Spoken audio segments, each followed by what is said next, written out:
Hello, everyone, and welcome to the quarterfinals here of the StarCityGames.com Syracuse Open Weekend. Cedric Phillips, Craig Krempels, we're here in the booth. Nick Miller is down in the feature match area as we prepare to watch number 3 overall seed Jonathan Rosum playing Jessup Control against Danny Jessup playing Grixis Death Shadow. Rosum, your number 3 overall seed, will mean that he is on the play here for game number 1, and you see he's begun things here with an Island and a Serum Visions. For Jessup, he is on the draw, picked up a copy of Snapcaster Mage to start things off.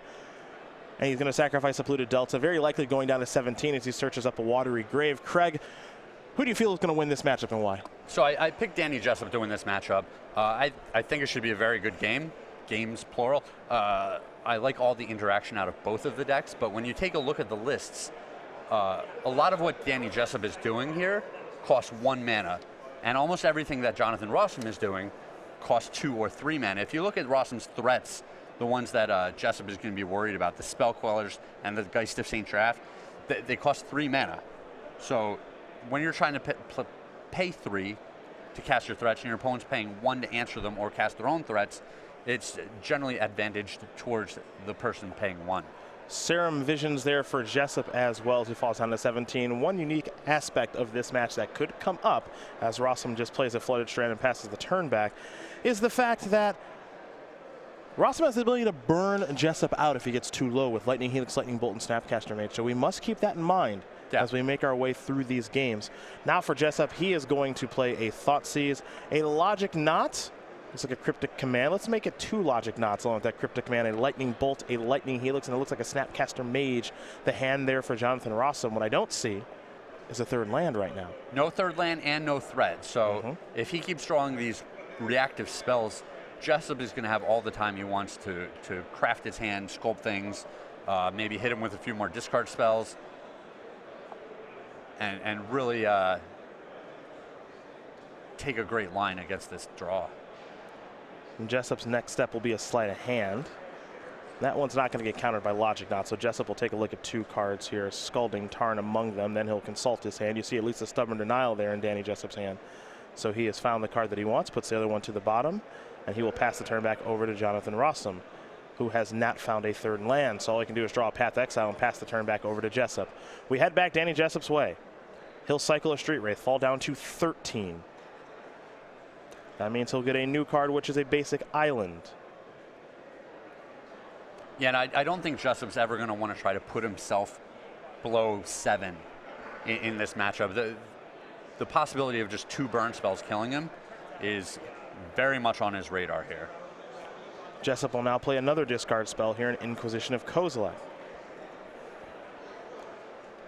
Rosum will show the hand, again 2 Logic Knots, a Bolt, a Helix, a Path, and a Cryptic Command.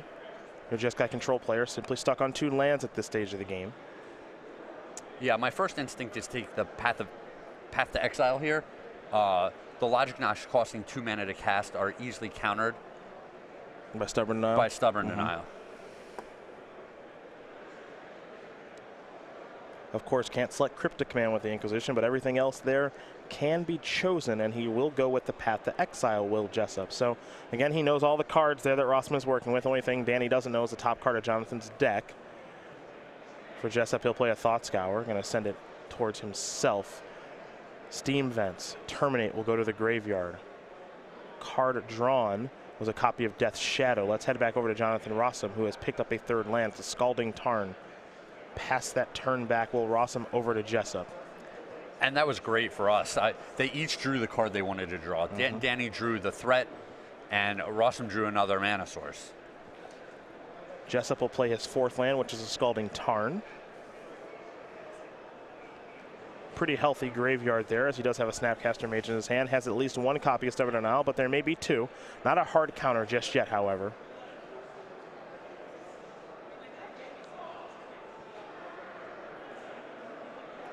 Now Jessup, you have to wonder how much he's had to navigate against Jeskai Control. Remember, these players do have access to each other's deck list, so they know exactly what cards they're working with in elimination rounds, and Jessup has seen Rosum's hand, so he knows about 2 Logic Knots, a Cryptic Command, a Lightning Bolt, and a Lightning Helix. Again, he doesn't know the top card of Rosum's deck. That's about the only information he's without as he works to make his decision here on this turn. Yeah, and that Logic Knot can get real big. It's looking at 3 cards in the graveyard, 2 lands, plus you could pay an additional 1 for the X if you wanted to. Looks like Jessup's going to go towards Snapcaster Mage. Yep, looking to bait out one of these logic knots. Not willing to lead out with Death Shadow just yet. Yeah, that's clearly his big payoff card. He's going to want to be conservative with playing it. Especially considering it turns on the Stubborn Denials in his hand. And it'll be another discard spell in the form of Thoughtseize. This will resolve once again, and I'm curious to see exactly which card Jessup would like to take as he falls down to 11. We talked about the fact that Rosum can burn an opponent out. You see Bolt and Helix in hand. We know he's got Snapcaster Mage in his deck as well, even though it's in the graveyard. And for now, Jessup will take a Logic Knot, work his way through that particular counterspell. For Rosum, he's going to sacrifice a couple of fetch lands here in Flooded Strand and Scalding Tarn. We'll see what lands he wants to find. He'll find a Hollowed Fountain with one of the fetches and a Steam Vents with the other.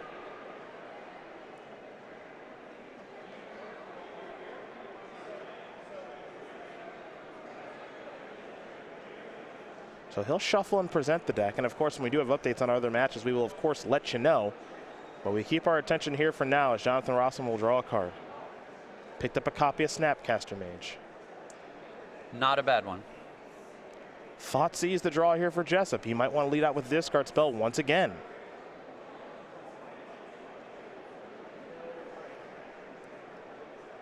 And you can see exactly what I was talking about with all of these 1-mana cards that he can play. You know, he's cast Thoughtseize twice, the Inquisition, the Thought Scour, the Sleight of Hand. He's about to cast another Thoughtseize, and then he's going to be able to play a 1-mana threat in the form of Death Shadow. Here's Thoughtseize once again here from Danny Jessup. Let you know that Dan Musser did win game number 1 in our backup match, as he is currently up a game here over Caleb Shearer. Eldrazi Tron up a game over Storm, as Rosum will let the discard spell resolve once again. Logic Knot, Cryptic Command, Lightning Bolt, Snapcaster Mage, Lightning Helix, the 5 cards in Jonathan's hand. Yep, going to take the knot, clearing the way for the Death Shadow, and then he's going to be able to protect it. And there is Death Shadow. With the double Stubborn Denial. Yeah, Danny has crafted himself a nice little hand here, as Rosum is going to go towards Snapcaster Mage. Snapcaster Mage is likely going to try to target Path to Exile. There will be a Path to Exile, and that will be hit with a Stubborn Denial. Now we head over to Jonathan, who's picked up a copy of Sacred Foundry. He'll play that untapped. This looks like it may be a copy of Cryptic Command. It is. Looking to bounce and draw. Now what's interesting about this is if Jessup says, I'll sacrifice my Scalding Tarn, I'll go get a fetch land. I'll sacrifice this fetch land, go get a Ravnica Shock land. He brings himself down to 6. Yeah, he can't really do that. Yeah, and then he's facing down a Bolt and a Helix. But he's going to take 2 from the Snapcaster Mage here, meaning if he sacks the fetch land at any point, still going to 6. But he still has the Stubborn Denial. But he still has the Stubborn Denial, which is very important here. Snapcaster Mage is going to come across into the red zone here for Jessup. Rosum's going to fall down to 12. Jessup now will play 1 Death Shadow. And if 1 is good, 2 is better. These are 6/6s, and this is that life total, I think, Craig, that you said Jessup really needs to stay at. It's basically 6. Yep. As here's a Serum Vision. Yep, got to stay above 6. And he's doing it. Scry 2 with the Serum Visions. As Rosum trying to steal this one here. Yeah, we saw him stumble on mana for a couple of turns there. He had no threats to deploy onto the board, but he's trying to stay in this game, and you know, any misstep by Jessup, like you say, he might just steal it. Especially if we were to draw another card like another Lightning Bolt. Now remember, Jessup has been Thoughtseize and Inquisitioning all game, so he knows about a Bolt, he knows about a Lightning Helix, so his decisions with his life total are going to be very informed. He doesn't know a couple of the cards here for Rosum, the Colonnade and the other copy of Serum Visions. You see Rosum shuffling those cards back and forth because he is still scrying here with the Serum Visions he just cast, and he's looking at 2 lands. Looks like he does want 1 of them. He'll play a Colonnade. Simply pass the turn back. We'll go over to Jessup, who will draw a copy of Serum Visions. This is where his turn will begin. And it looks like Rosum's plan is to cast one of those burn spells, untap, activate the Colonnade, and try to finish off his opponent that way. It's looking pretty doubtful to work, but I like that he identified a line that could just win the game outright.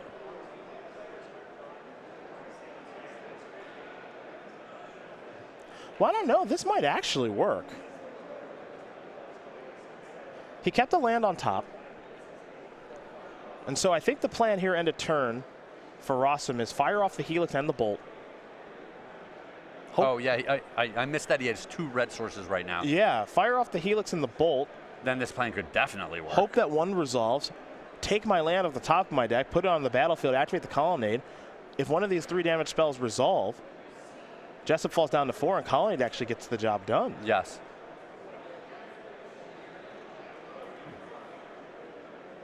One on top, one on bottom here for Jessup. 2 on top would have been very interesting because I don't think the game's lasting any more turns than 1 each. Neither do I. Here's another Serum Visions. Jessup kept this card. I think that may have been a fatal push, folks. Yep. So he sees the same line. I want to push you around. Well, I will. Well, I will. Ooh, a little Matchbox 20. That's right.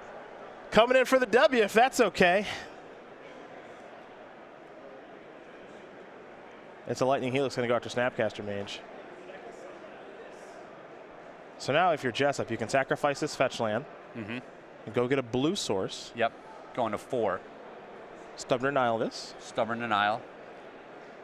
Even if the Bolt kills the Snapcaster Mage, you're still attacking for more than lethal with your 2 Death Shadows. Correct. The only concern here is Path to Exile. Is if Path to Exile resolves on a Death Shadow, we're still playing Magic. Because Death Shadow is going to become, he's going to fall down to 4, 12 minus 4 is 8, 9, 10.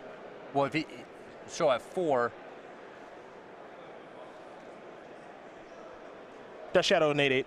13 minus 4, 9. And then 10, 11 for Snapcaster I'm Mage. thinking he shouldn't even counter the Helix. Oh, you think that should just resolve? Oh, like yeah, you said, you're right. Path to Exile is Path to Exile or Bust. Yeah, sure. He sacrifices the fetch land. The Death Shadows are both huge. Yes, exactly. They're both 13, they're both 9/9, so Helix actually doesn't even matter. Correct. In that situation. Yeah, I see what you're saying right there. Either way, Danny Jessup is going to win game number 1. He even gives himself a pat on the back, Barry Horowitz style. How about that? Over Jonathan Rosum as Grix's Death Shadow currently up a game here over Jeskai Control. We take a look at the sideboards here. Both players, again, working with each other's deck lists, so this information very public between the two. For Jonathan Rosum, 2 Ceremonious Rejection, 2 Relic Progenitors, 2 Ruined Halo, 2 Stony Silence, a Dispel, a Rest in Peace, a Wear, Tear, and Anger of the Gods, a Vendilion Click, a Supreme Verdict, and the very powerful Elspeth, Sun's Champion. I like a lot of these cards out of Jonathan's sideboard. The Vendilion Click seems pretty strong to me. The Supreme Verdict can't be countered. It's a great way to clean up the fatties on the other side. Elspeth, Sun's Champion, kills all the fat things on the other side, and it'll finish the game by itself.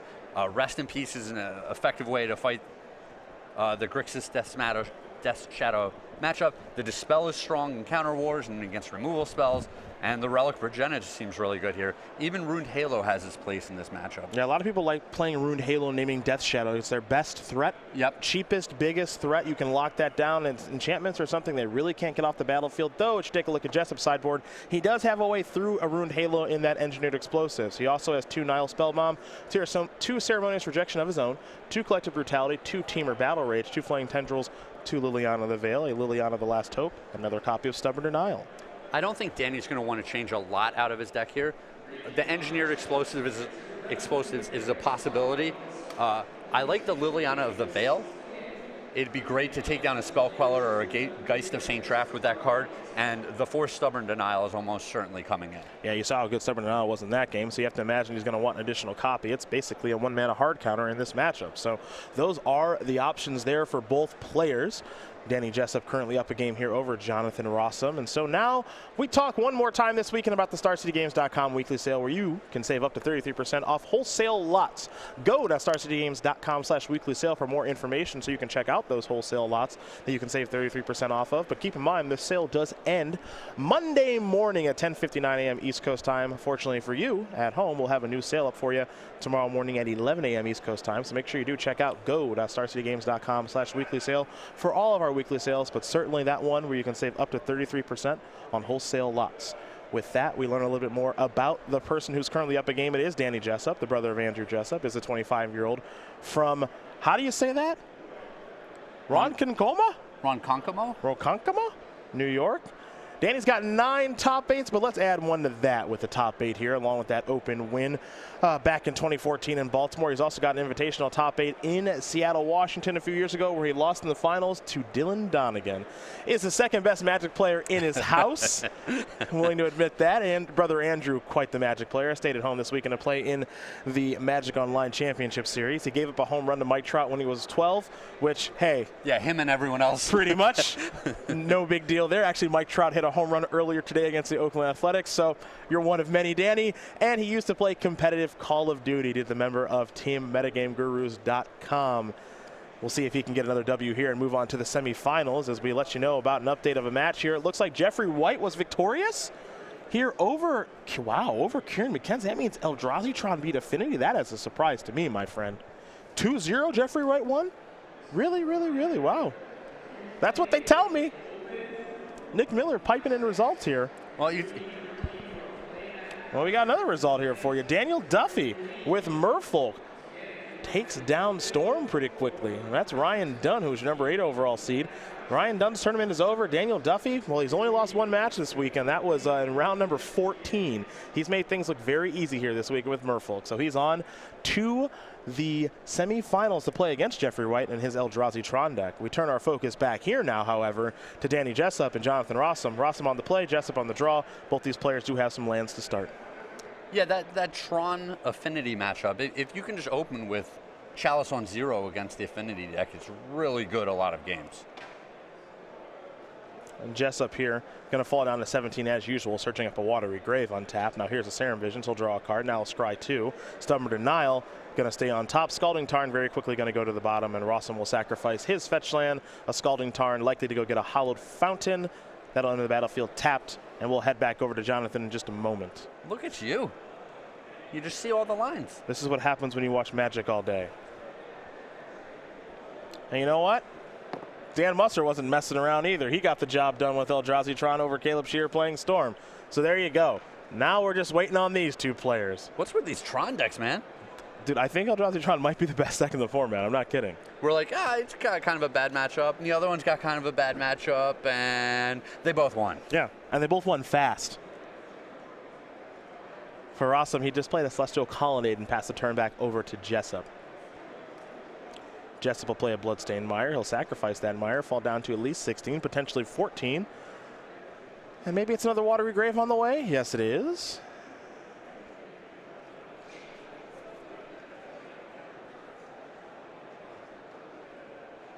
Dude, my whole bracket just fell apart. Did you talk to these guys? Let them know that I'd pick the other way? Yeah, that's the first thing I did, actually. Apparently that wasn't very effective. We'll see a Thought Scour here, turn over a Gurmag Angler and a land. And now for Jessup, he's going to try to play a cheap threat here in the Big Fish. Going to delve away the graveyard, hope it lives. It won't, but he will get to search up a land as a consolation prize thanks to the Path to Exile. A basic swamp is what he's found as we head back over to Rosum for his 3rd turn. Be a pretty good turn here for Geist of St. Traft if Jonathan has it. Yeah, it would be great. He'll play a Spire Bluff Canal.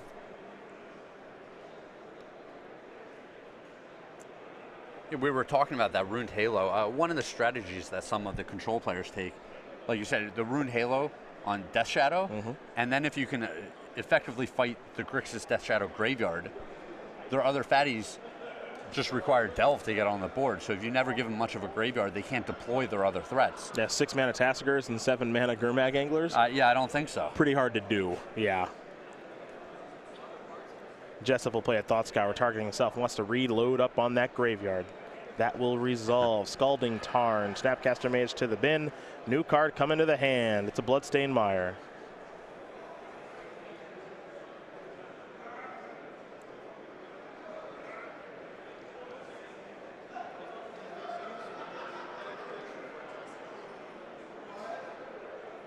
See if that's going to be it for Jessup's turn. See Rosum waiting patiently with those 3 lands available. Jessup's going to sacrifice that Bloodstained Mire, going to fall down to 13. How low can you go? Probably 11. Let's make it 11 via Steam Vents then.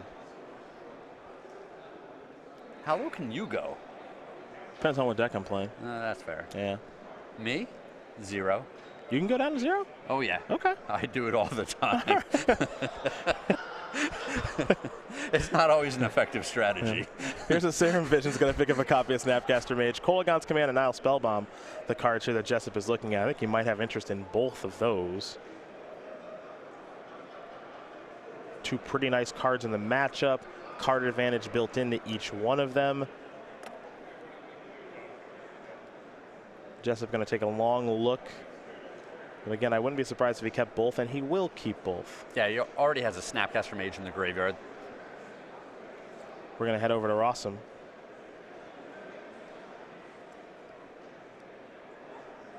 That's an island. Simply going to pass that turn back over to Jessup. Jessup will draw. Nile Spellbomb is what he's found, so that means that Kolaghan's Command will be the next draw step so long as he doesn't fetch. And you can see what I was talking about before this match started. Jonathan Rosum has expensive threats. It's very difficult for him to deploy a threat and be able to protect it and or not leave himself exposed to one of Danny Jessup's threats. On the flip side, Jessup has the ability to play 1-mana threats that are quite sizable and impact the board and still interact with his opponent. Jessup going to search up a Blood Crypt now as he falls down to 8. Again, we almost saw Jonathan Rosum burn Jessup out last game. Jessup has done all the damage to himself thus far. And he hasn't even cast a Thoughtseize yet.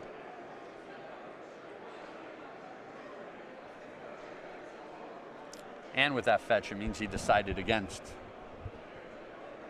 Kolaghan's Command. True. Is this the Thoughtseize? Looks like a Death Shadow. All right, let's go with Death Shadow. Yeah, let's get on the board. 13 minus 8 is 5 for you mathematicians at home. That means that's a 5/5 creature. Let's mix it up. Mix it up, mix it in.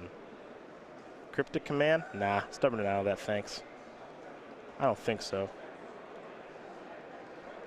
Now the question is, does he want to deploy a Spell Bomb? Looks like the answer is no right now. Yeah, so he's sitting on Snapcaster Mage, Stubborn Denial.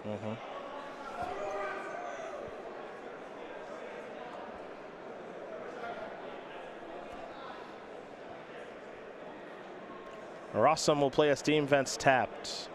Here's a Snapcaster Mage. Maybe thinking Path to Exile, perhaps. Danny's going to give him the thumbs up. Here is Path to Exile. Jessup says, I've got a Snapcaster Mage of my own, thank you much. I'd like to Stubborn Denial that if you don't mind. Stubborn Denial will work just fine.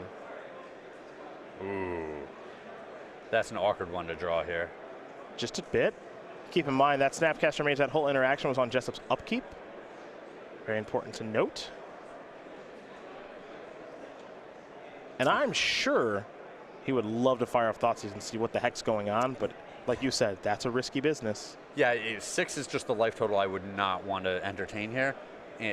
But it's so tempting. Rosum is starting to not have a ton of cards in his hand anymore. We're in this mid-game where every card is so important. Having the information to play perfectly throughout the rest of the game would be great, but the risk of going to 6 and being threatened by, you know, Lightning Bolt plus Snapcaster Mage or multiple bolts. Oh, mama. Boy, there's a bolt going upstairs. Rosum, is that 2 Snapcaster Mages?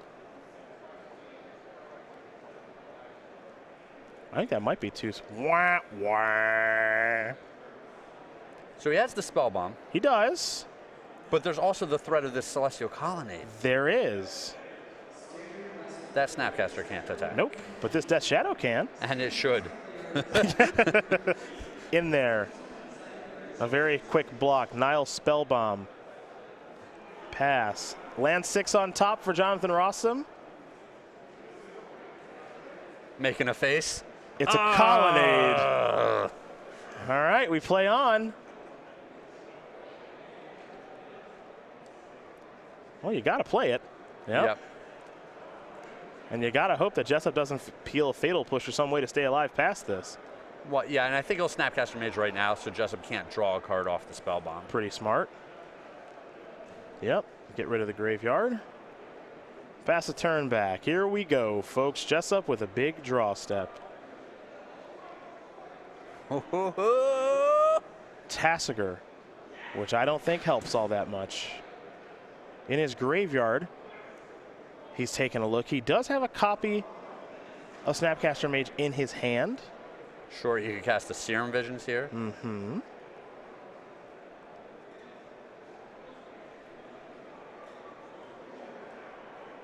Looks like that's where we're starting. This is Snapcaster Mage. And he will start with a Serum Visions. It's got to be a good one here for Jessup. Draw a card. Any fatal pushes? Inquisition of Kozilek, I believe, is what he found. Kolaghan's Command, Death Shadow on top of the deck. Don't think those are going to matter much here, folks. If that's an Inquisition of Kozilek and not a fatal push, I think we're going to get ready here for a third and final game. You got to remember, this Death Shadow deck, it deals so much damage to itself that this sort of thing can happen sometimes, where something as innocent as a Celestial Colonnade can get the game done all by itself. Well, and he might have still lost this game, but if he hadn't cast that Thoughtseize, it's a big question. He definitely would have had another turn coming in here. He's going to leave both these cards on top, Snap and Death Shadow. Very quick block of the Death Shadow here by Jonathan Rosum. The follow-up is Tasigur. Now Danny Jessup's hoping he won't attack, but given the battlefield, Jonathan Rosum is somewhat incentivized to attack. So, no other options here. Rosum will untap. He'll draw. I don't think he's going to cast this one. Yeah, unless he outthinks himself a little bit here. We should see Colonnade get fired up for the W, because guess what, my friend? You ain't got much of a choice. and I like Danny just not giving anything away. No, of course not. Might as well play. You're in the top 8, right? Well, he's giving his opponent a chance to lose. Mm-hmm. You know, a lot of players will see them just scoop up their cards here, which is what we're going to see shortly anyway. Wow. You see the head shake.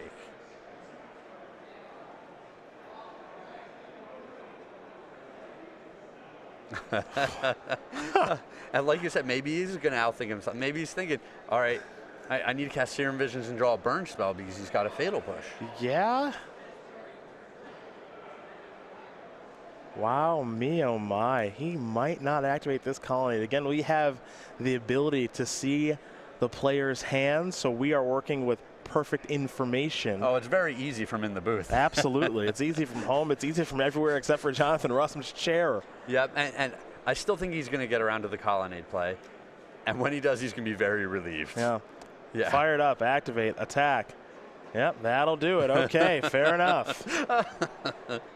He wants to take a look. Maybe the top couple of cards he may draw there, but Jonathan Rosum going to tie things up here against Danny Jessup. Jeskai controlled. Grixis Death Shadow going to get ready for a third and final game here. So you do see the sideboards, and we mentioned both players have plenty to bring in. Sideboard cards didn't play a huge role in things that game, but you have to feel like maybe it will here in the third one. Yeah, and I don't know if Jessup, like I said, wanted to change his deck that much. I like the Stubborn Denial. I like the 2 Liliana of the Veil. I don't think I'd bring in these other cards. The Nile Spellbomb was okay, but you're only working against some Snapcaster Mages, possibly Logic Knots, maybe not even those after board. Make a good point.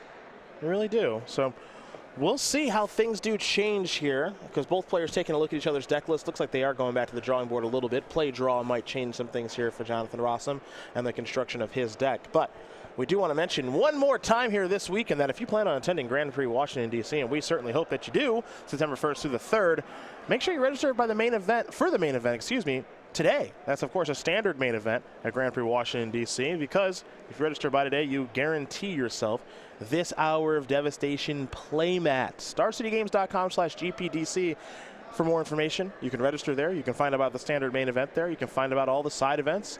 Our guest of honor, our featured cosplayer as well. Again, StarCityGames.com/GPDC. If you're going to play in the main event, get registered by today. Secure yourself this hour of devastation playmat.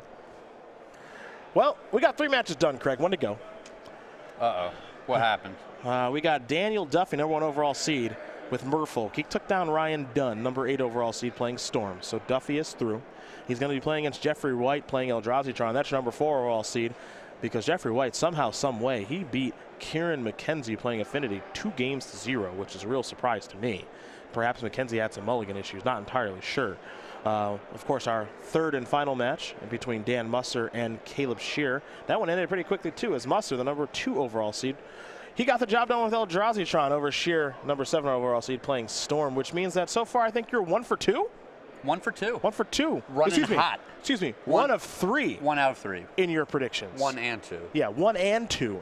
1 out of 3 in your predictions. So, Craig. That's right where I wanted to be. Yeah, you know, 33% of the time you're right, I think. Well, I'm about to, my horse is on the play here. All right, Craig did pick Danny Jessup to win this matchup. Death Shadow, a hard deck to pick against. So we will see if that will come to fruition here momentarily.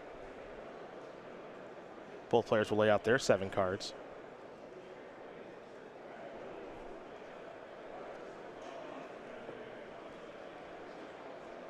Take a little looky-loo. A look-ski-poo. How about that? There we go.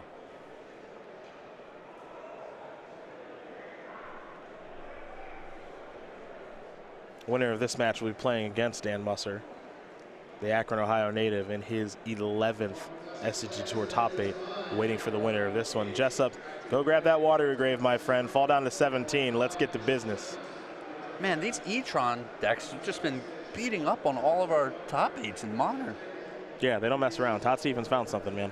It's kind of crazy. Yeah. Todd Stevens found a brew. Todd Stevens didn't have success with this weekend, but many other people did, that's for sure. Serum Vision's here for Jessup. He'll draw a card. It's a copy of Watery Grave, Sky 1 and 2, Scalding Tarn, and it looks like Watery Grave or Polluted Delta. Not sure if he needs any more mana, but if he does, he's certainly found it. He'll put one on top, the other on bottom, Tarn to the bottom. Let's head over to Jonathan Rosum, who picked up a copy of Celestial Colonnade to start things off. Does have a copy of Relic Progenitus in hand. Does a Jeskai control player. Yeah, the question is, do we play the Colonnade, or do we get that Relic onto the board right now? And a lot of that depends on the makeup of his hand. I do like getting the Relic of Progenitus onto the board right away. You know, Danny obviously couldn't counter it right now if he had something to interact with it, and it would just make his life a little more of a headache just trying to play his Delve threats. This is a Flooded Strand. That is a Hollowed Fountain. Rosum was going to fall down to 17. We're all tied up. Yep, trying to keep up with his opponent. Absolutely. Always a good idea. Always a good idea. Let's see what we have here. There's Relic of Progenitus, and that's in there. He'll activate it right away. And Jessup is going to lose that Polluted Delta. Now, we go over to Danny Jessup. Remember, he kept this card on top. It was a Polluted Delta. Put a Scalding Tarn to the bottom with that Serum Visions.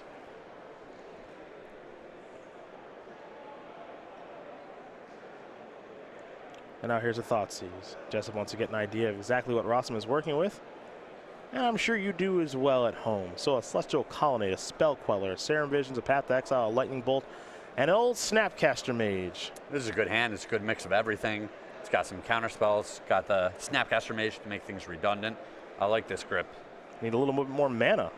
That's what's missing right now. He does, but he even has the Serum Visions to help fix that. That's true. But for how long? Maybe not long at all. Yeah. I think too many of these cards are too good to be taking Serum Visions out of this hand. Okay. I would think Path to Exile is the pick.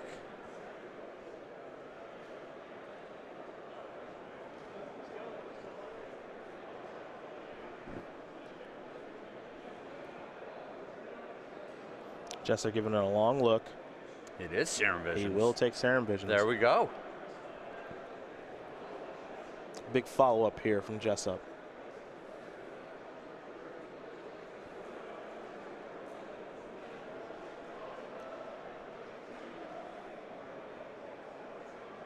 He'll go with the Polluted Delta and simply pass the turn back over to Rosum.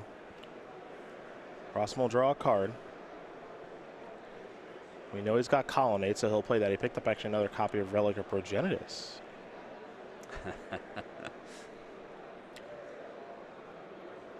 An activation here of the Relic. This is on Jessup's upkeep. And Jessup will lose his Serum Visions. Now he'll draw a card. Picked up another copy of Thoughtseize, did Danny.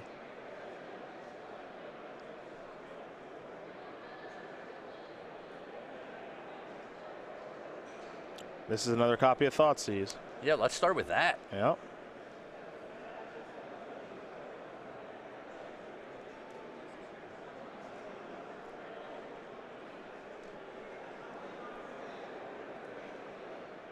It looks like Rosum wants to sacrifice a Relic now. That's interesting. That is a little bit surprising to me. Yeah, I don't like this play because a couple of reasons. He's showing his opponent an additional card when he doesn't need to, and he's leaving an additional card in his opponent's graveyard. If he had just waited until the end of the turn to make that play, he gets to eat that Thoughtseize, maybe eats the fetch land as well. So, you know, all of these cards could end up being relevant. I feel like I'm missing something with why Jonathan would want to do that in response to Thoughtseize. Very strange play.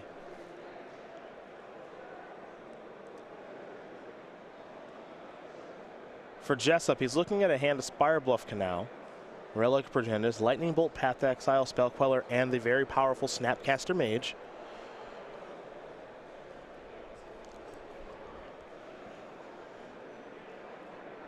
And there goes Snappy.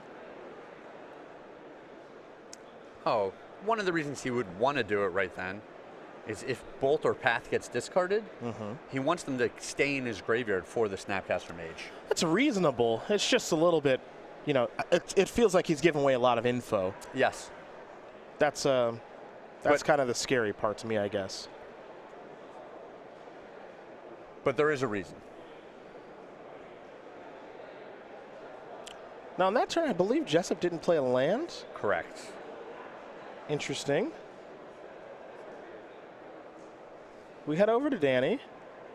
Picked up a Bloodstained Mire.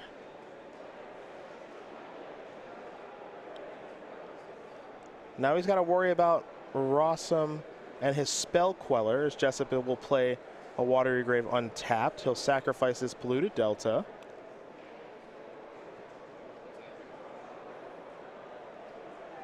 And if Jessup has some sort of a removal spell, like if the Fatal Push for this Spell Queller, he might invite his opponent to do it.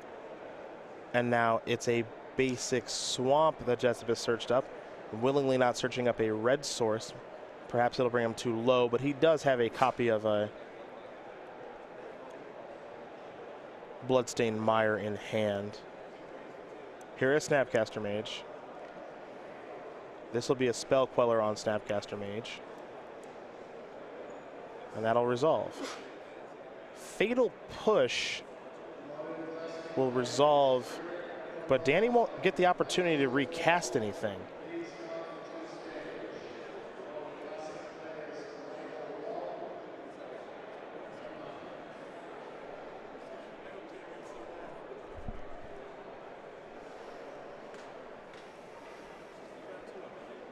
So definitely got to be a misstep there from Jessup. Yeah, There's no other way. There's no other way to paint that. Yeah, I don't think he realized that he was using up his 1 mana to cast the Fatal Push, and then wouldn't be able to play the Thoughtseize out of the graveyard. Well, I can't imagine anything else that it could be besides that. I mean, he does have a 2/1 and Spell Queller's off the battlefield, so that's a win, I guess. But Snapcaster Mage is a lot better than 2/1 Ambush Viper. Yes.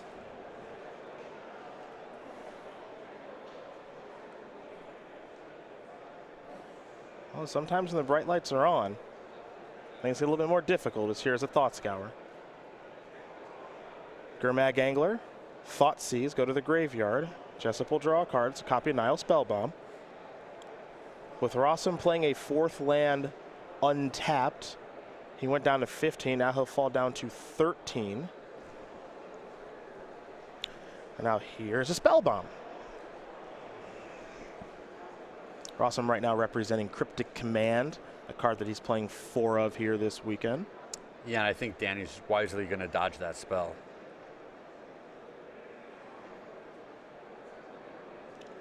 Looks like it might be lightning bolt time. Zap! Again, Jessup does so much damage to himself, and Rosum has so much burn in his Jeskai control deck that burning out the opponent is a play that can happen. However, the lightning bolt's going to go towards Snapcaster Mage. Serum Vision's the draw. Serum Vision's potentially the card he's casting here, but if he does that, he's putting down his Cryptic Command shield. Yeah, well, and he also has that other relic that he was reluctant to deploy. Yeah. So if he casts the Serum Visions, at least he was opening himself up to play the relic as well. Sure, sure.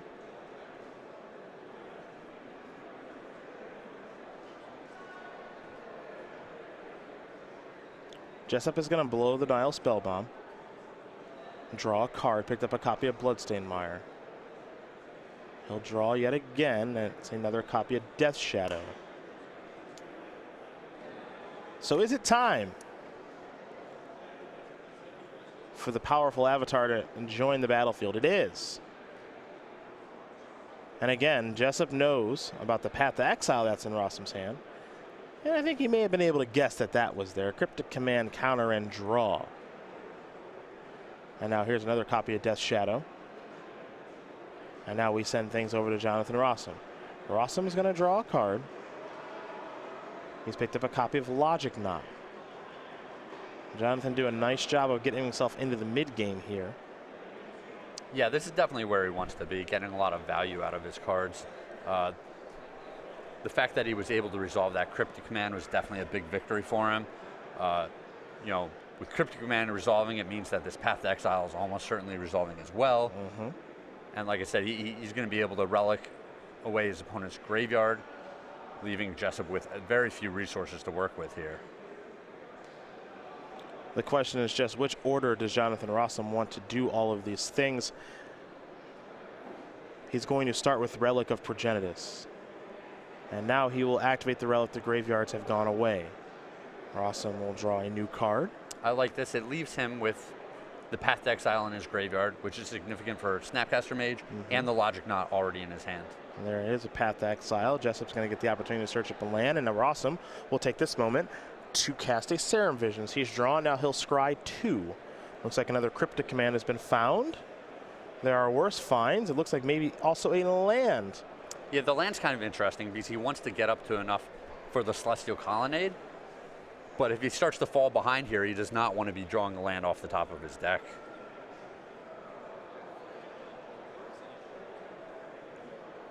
Well, one on top, one on bottom there. And he did not play a land for his turn.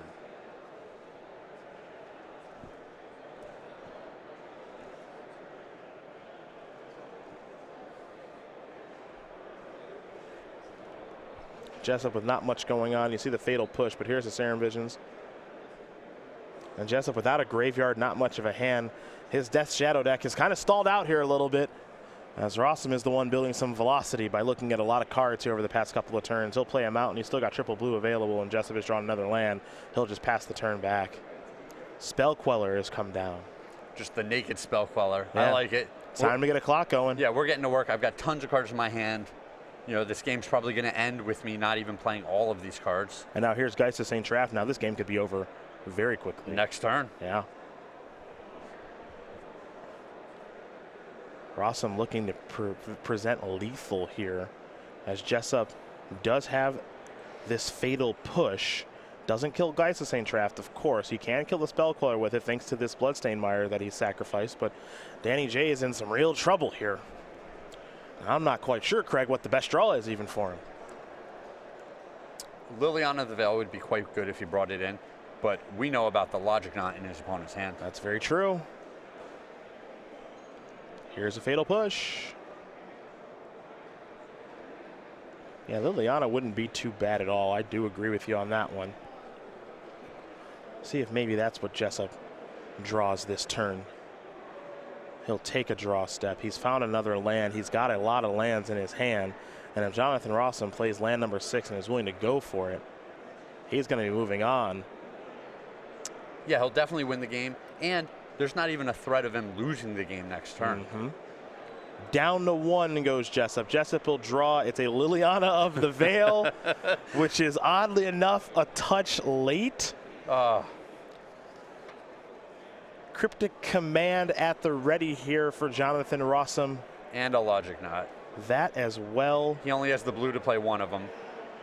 Looks like he's going to go with the more powerful of the two, and that is going to do it. Jonathan Rosum is going to win this match here over Danny Jessup, 2-1. Jeskai Control will take care of Grixis Death's Shadow, and for Jonathan Rosum, it's another semifinals appearance.